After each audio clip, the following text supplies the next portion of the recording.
my man, Mark Sleboda. He's an international relations and security analyst, a good friend of the show, and a man I greatly listen to because you're often right, Mark. How you doing? You doing okay this morning? Well, evening for you.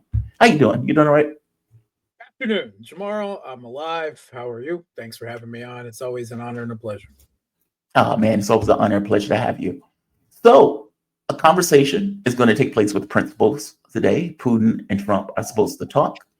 The reporting is that the talks are going to be about territorial concessions that Ukraine is effectively going to have to make. This is according to the New York Times and some of the other reporting that Trump said it himself. We are going to talk about the territories that they have in Ukraine. He says something to the effect of they've shifted and not what they were. And so we need to have a conversation about it. I think to myself, good. The principals are talking. That means the conversation with Witkoff had to go well. Witkoff did say it went positively. I strongly suspect, and correct me if I'm wrong, that whatever that conversation was with Witkoff, it was positive enough where the principals can now get engaged and have a further conversation over, all right, how do we dismember Ukraine? And how do we sell this to the Europeans and to Ukraine to get them to drink at the trough? What is your take on this? How do you view this? Because you may have a different take on this. Yeah, I think far too much is being made of this, right? There is not a diplomatic settlement going to be reached by a conversation between a real estate developer who came on Trump's behalf to Moscow and then a phone call between Trump and Putin. They're not going to divvy up the world. You know, it's not Yalta carving up. No. Negotiations have not even begun, right? The teams on both sides have not even met. People are reacting in the 24-hour news cycle, social media driven world. And this is not that, right? Trump seems to my mind to think that, oh, if I could just meet with Putin and we can hash it out, right, over a beer, you know, that seems to be his attitude. But that's not the Russian side at all. And you know, he's talking, oh, we're never close to settling this and blah, blah, blah. On the Russian side is like, well, actually, we haven't even started talking yet. I mean, our embassies still aren't even functioning. To get you to respond to it, because I'm super... Yeah. Okay, I'm going to play Trump's comment, and I want you to get your response to this comment, because you're right. Like, Trump seems to think that a conversation is what they need in order to effectively either come up with the contours of a deal or come up with a deal. This is him. I think this was yesterday. Concessions will you be seeking to have Putin make to get concessions will you be seeking to have Putin make to get a deal done? Well, I think we'll, be talking about land. It's a lot of land. It's a lot different than it was before the wars, And we'll be talking about land. We'll be talking about power plants. That's up, it's a big question. But I think we have a lot of it already discussed very much by both sides. You'll ask him. Ukraine. All right. So what do you think they're going to be talking about? Yeah. I think that may be very well what Trump thinks is going to happen, right? I think Trump thinks that he's going to have a phone call. He seems to think that if he could just meet with Putin, right? If they could just sit this down, they could hash this whole thing out in 3 hours, right? I mean, that seems to be his position. And Russia has agreed to a second phone call between the two leaders at seemingly the almost desperate insistence of the American side. Now they're pushing this ceasefire nonsense. We have to save the beautiful people. Those people in Gaza and Yemen, those are ugly people. F them, right? We'll drop bombs on them, right? The Israelis will drop bombs on them, right? Russia is supposed to sign a ceasefire with a country that just greenlit Israeli breaking of a ceasefire and dropping, after rearming them with 2,000-pound bombs, and drops on them without anyone batting or blinking an eye. And we're supposed to sign a ceasefire, brokered, with these people. No, I don't think so. This is absurd. First of all, as of I noticed the word ceasefire suddenly started dropping out of Trump's social media posts. He's still saying he needs to stop the war right now, blah blah blah. He begged and pleaded at the end of the last week that Putin would allow thousands of encircled Ukrainian troops, to get out, and Putin respond, in the Kursk region, and which Zelensky, by the way, denies that is happening at all. He's still living in propaganda land. And Putin was like, yes, if they surrender, then they'll be treated according as prisoners of war, according to the Geneva Convention, despite the atrocities, the executions, the rapes, the torture of Russian civilians in the Kursk region that the Russian government is amassing, volumes and stacks of information on. We have very little sympathy for them. But because you're so concerned on humanitarian grounds, if they surrender, if they receive an order from Zelensky ordering them to surrender and they put down their arms, then they'll be treated. Otherwise, they'll be treated as terrorists and we'll eradicate them with, fervor. And he even extended the deadline, and that expired yesterday at 6 o'clock in the morning local time. So more than 24, 36, even 40, a significant amount of time ago, right? So that's already gone. Obviously, Zelensky refused to even agree that there was any troops surrounded, or the reality on the ground in Kursk. And so they said they're continuing operations in the Kursk region. That's according to they're still in one village in the Kursk region. I mean, they're still there in one tiny little hamlet on the border. Right, they're under fire. They're continuing there. They've lost everything else at this point. But as of speaking, I think they have one, and they have a small presence in two others. But this is like the very last settlements right on the border, right. And they're trying to keep a tiptoe in the Kursk region. By the way, all this talk of peace and ceasefires and everything, the Kiev regime just launched significant attacks in Belgorod again, obviously trying to create another incursion. The Kursk incursion failed, so they go back to the east again in the Belgorod region, and they tried to punch through the border into Belgorod from the Kharkov region. Well, they're desperate. They're going to lose three times. And with significant forces, and they were repulsed, but they did manage to pretty much demine the Russian defensive minefields in the area. So there's every reason to believe that they'll be back again, right? That it could be happening right now, right? Or tonight, or something of the sort. So they're not giving up, right? This isn't, they're focused on a rather interesting law. That's not really shocking, though. Real quick, they are trying to hold on to whatever land they can in order to negotiate, and if they can have a breakthrough that allows a bargaining chip, that I would imagine Russia doesn't want to give. Meaning they're desperate. They're doing everything that they can. They either hold on to land in Kursk. The Russian government has been clear. There'll be no negotiations while you hold on to any Russian land. There'll be no trades. I mean, again, they're living in some delusional fantasy land. But I mean, this mention of the power plant by Trump was very interesting, which means to me that the Ukrainian side is pushing this really hard, right? They want the Zaporizhzhia nuclear power plant back, right? For one, it's the largest nuclear power plant in Europe, right? It has a lot of electrical capacity, which is important, but also it's a nuclear power plant, right? Russia's not going to hand a nuclear power plant. First of all, as far as the Russian people, the Russian constitution is concerned, Zaporizhzhia is now part of Russia, right? So they're not going to take a step back no matter what. On top of that, they're supposed to hand a nuclear power plant back to the side that has been bombing with drones and artillery, not only this nuclear power plant, but other nuclear power plants for the last 3 years. No, I don't think so.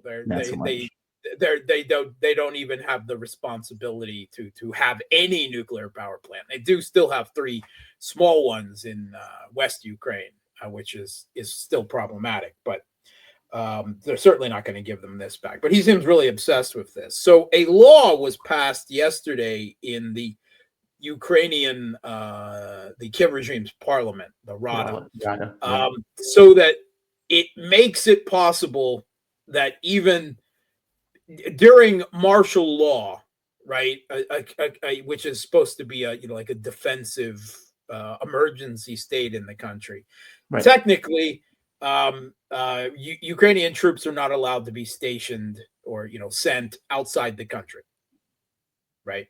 Obviously, that was completely just ignored for the Kursk incursion and the various Belgorod incursions, right? So on and so forth. But they specifically created an exception for that now, right? And what a lot of people are thinking is that and I mean, this has been a possibility for a long time, but whatever the Russian and Ukrainian both military analysts are chattering about is that Zelensky, if things start coming out of negotiations between the U.S. and Russia, or even if all the problems in the world are solved by a phone call later today, and we all sing Kumbaya, that they will attack Transnistria. In Moldova, the separatist region. Well, again, we've talked about this possibility for a long time there. Russia has no ability to protect Transnistria there, right? They have no ability to get extra troops there to protect them in any way. There's a small peacekeeping force there, and the locals, but any serious military force. Again, Zelensky he just lost what he considered to be his card to trade for Russia. So he's basically threatening that to achieve another card by attacking Transnistria. Why haven't they attacked it yet, if that's the case? Well, I mean, because they've been okay, so there's all kinds of implications. First of all, it would draw Moldova directly into the conflict, right? It would internationalize it in a significant way. Second of all, I mean, as far as Russia is concerned, I mean, this is local people supported by Russian peacekeepers, right, in a breakaway region. It is hardly strategically important to this conflict, right? It would be an escalation, right? And there is supposedly significant Soviet munitions stored there. But I have to believe the Russian side has that wired to blow. There's been a lot of talk throughout this war of going into Moldova. But, I would presume that they have been talked away from this multiple times by the West, who didn't want that kind of horizontal escalation to draw in other countries, right? This has already happened enough other times. I mean, attacks, supported by them in Syria and Africa, all of this, but they've been relatively small scale. This would, of course, be a major incursion, right? And it would be done under the rubric of returning the separatist region of Transnistria to the pro-Western government of Moldova. I mean, that was the idea. Right now, it's just a threat, but it's always a possibility because they're desperate. Yeah. Even if it makes no sense to you or me, just like the Kursk incursion, it doesn't mean that they won't do it, right? Particularly if they feel, and after the Kursk incursion, after the terrible losses they suffered in this chaotic rout, right? I mean, it was not a withdrawal. It was a rout with their forces fleeing, leaving a whole lot of Western equipment for Russia as trophies, a lot of munitions, and a lot of these forces were killed, right? They were trying to escape, sometimes in convoys, in which case they were just gunned down, right? If they tried to escape in any vehicles, there's talk. I mean, this has been written about in the BBC, in the New York Times, interviewing a handful of Ukrainian soldiers that did escape from Kursk, right? And they're talking about, that it was a living, a hell, right? That they were chased by swarms of drones, right? That they couldn't escape in vehicles because every vehicle would be targeted by 2 or 3 or 4 drones, as well as the artillery and the helicopter gunships and everything else. So their best chances to escape through forests and fields and small groups at night. Mhm. And even then, they're being hunted down, by drones, with infrared cameras and by troops and everything. So that was a terrible rout. They suffered terrible losses in equipment, in munitions and ammunition, of course in manpower. Right? Supposedly, what was some of their best units left? 67,000 people. Yeah, 67,000 is an astonishing number. Yeah. So they're in a desperate panic situation. So, I mean, expect them to try to break out of the box, right? And we've heard, right? So Russia, this whole idea of the U.S. is demanding a ceasefire, right? The conflict must cease now. Why? Why would Russia agree to that? Why? Right. I mean, first of all, the Europeans are loudly talking, right? Like screaming hysterically that as soon as there is a break in the conflict, that they're going to sneak British and French troops and their other unnamed 37 countries of the coalition of the willing part 2 or whatever they want to call it, that does not include the U.S., that they intend to put them on the ground in Ukraine, right? So basically saying that if you agree to a ceasefire, NATO is going to occupy Ukraine, right? So, I mean, why would Russia agree to that then? So I saw that. Why would they give them a breather after their military is crumbling, especially right after Kursk, to give them time to rearm and Putin point that out? I mean, Putin very politely declined. Yes. But he played the good cop.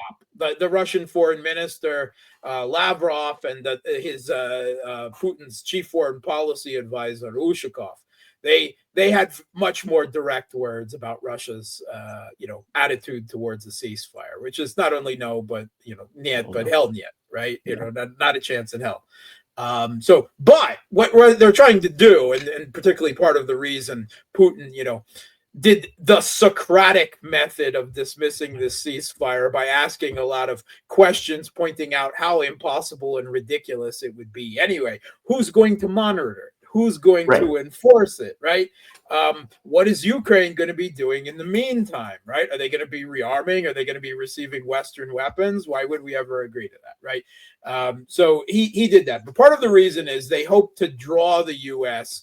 into real negotiations that, it must be said, have not even started yet, right? Fair enough. Lavrov and Rubio had that initial meeting, right, where they made some initial first steps to even restore basic diplomatic relations. And as of the end of last week, there is still not even normal embassy function, right? Much less anything else.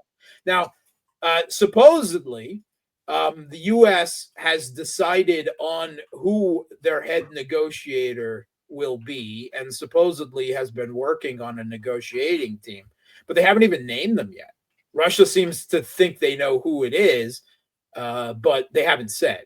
So, and Russia hasn't declared who their team is, right? I mean, Trump seems to think this is going to be settled by his real estate developer friend being sent to Moscow, and having a conversation at I don't know, what was it, 2:00 in the morning or something like that, last minute. That's not going to cut it, right, from the Russian side, right? I mean, they want negotiations, painstaking, painful negotiations, right, that set out the future of Ukraine, and everything. The idea that you have to have, they're saying, the Americans, Witikoff said, we have to have a ceasefire before negotiations begin. No, you don't, actually. That didn't happen that way for the U.S. in the Korean War. It didn't happen that way in the Vietnam War. It didn't happen when Trump was negotiating with the Taliban for how to pull, for how the U.S. would retreat from Afghanistan, right? Yeah. There weren't any ceasefires, right? That is certainly not necessary, and Russia's not going to agree to it because it's not in Russia's interest to. And it must be said, In Okay. my opinion, and I know this is an opinion shared by a lot of Russians, not just normal Russians, but a lot of people in the Kremlin and in the probably the entirety of the Russian military brass, that a peace at this point is not in Russia's interests, right? Why should they, have the Americans who have lost this conflict say, well, you can keep that piece of land that you've taken, but you can't take that piece of land.